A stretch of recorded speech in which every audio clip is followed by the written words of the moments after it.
Hello students, myself Asrit sir.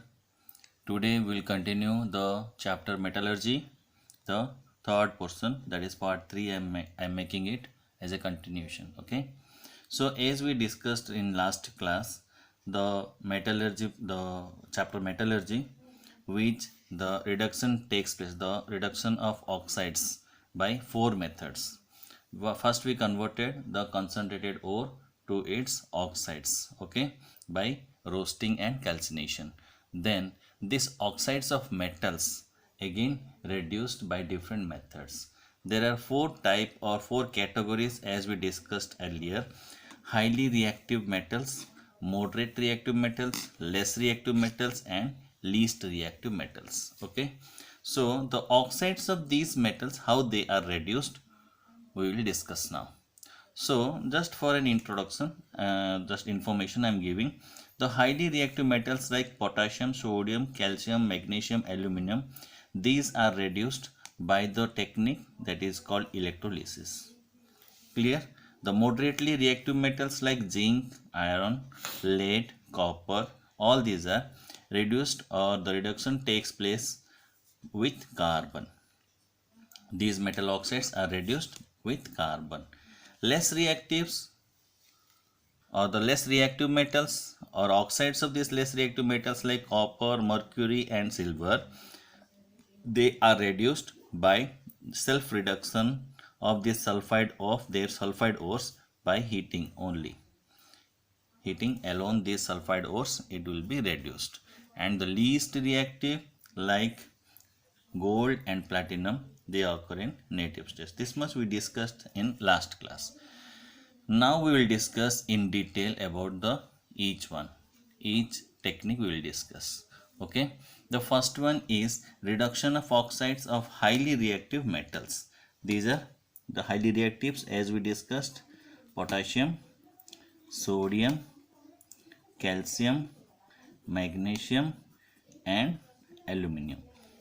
Okay, so the highly reactive metals like these potassium, sodium, calcium, magnesium, aluminum are obtained by the process or the technique called electrolysis of their molten or fused oxides, clear, or chlorides, which is used in the process or the technique called electrolysis to reduce and get the metals. Okay, these highly reactive metal oxides cannot be reduced. Why these are implemented for electrolysis and this cannot be reduced by the conventional reducing agents like carbon, carbon monoxide, like this?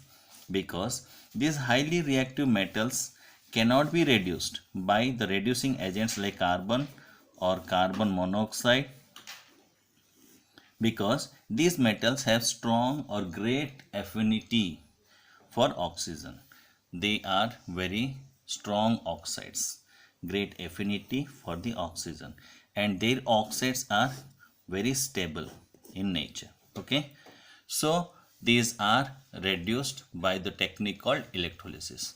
So this is a question, why electrolysis is done as reduction and these oxides of these metals are not reduced by carbon or carbon monoxide? Because these metals have strong or great affinity for oxygen.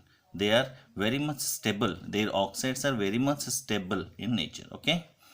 Then next we will discuss the reduction of oxides of moderately reactive metals. Okay. So the oxides of these moderately reactive metals are reduced to their respective metals by using the conventional reducing agents like carbon or coke, you can say, and carbon monoxide or aluminium. Okay, so the equation is Fe2O3 plus 3 carbon. On heating it gives 2Fe plus 3CO. ZnO, zinc oxide, plus carbon, on heating gives zinc plus carbon monoxide. Okay, so the carbon monoxide formed also act as a reducing agent as we discussed earlier. So Fe2O3, further it is reduced also by carbon monoxide, which is formed here, to 2Fe and 3CO2. Zinc oxide also reduced plus carbon monoxide, it gives zinc and carbon dioxide.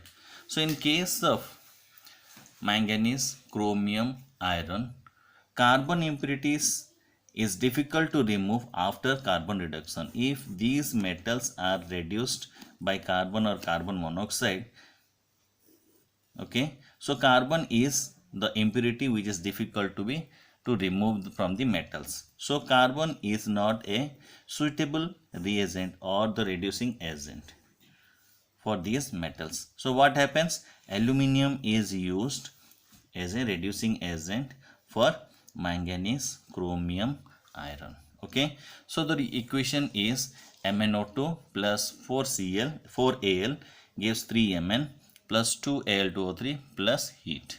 Then Cr2O3 plus 2Al, it gives 2Cr plus Al2O3 plus heat. Then Fe2O3 plus 2Al gives 2Fe plus Al2O3 plus heat. So in this way, aluminium is used as the reducing agent but not carbon, because the impurity as carbon or carbon impurity is very difficult to remove from the metals if you reduce by carbon or carbon monoxide. Okay, now we'll discuss the third technique, that is reduction of oxides of very less reactive metals. The metals like copper, mercury, silver, platinum, gold, all these are extracted from their oxides by the action of heat. Mainly these three, because these are always available in a free state or native state, so the oxides are not available. So what happens when silver sulfide, what is this name? Cinnabar. The name of the ore is cinnabar, silver sulfide, mercury sulfide plus 3O2 on heating or roasting. This sulfide ore on roasting, it converts to its oxide. Understood? Which we discussed to conversion of concentrated ore to its oxide by roasting method. The sulfide ore is implemented for roasting ore. So heat with roasting in presence of oxygen, it converts to mercury oxide, HgO and SO2. So this HgO on strong heating, it converts, only heating alone, it converts to mercury and oxygen. Okay, now we will discuss, we got the metals from their oxides. Now some impurities also present which has to be refined. So we will discuss the fourth process of metallurgy is the refining of impure metals.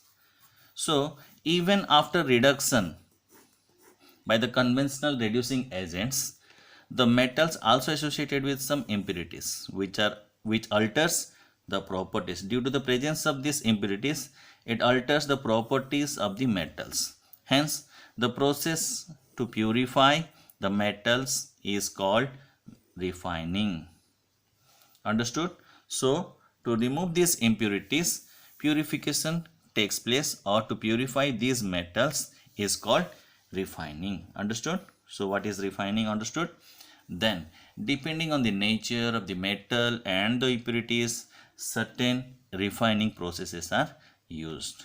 They are normally liquefaction, distillation, oxidation and electro refining.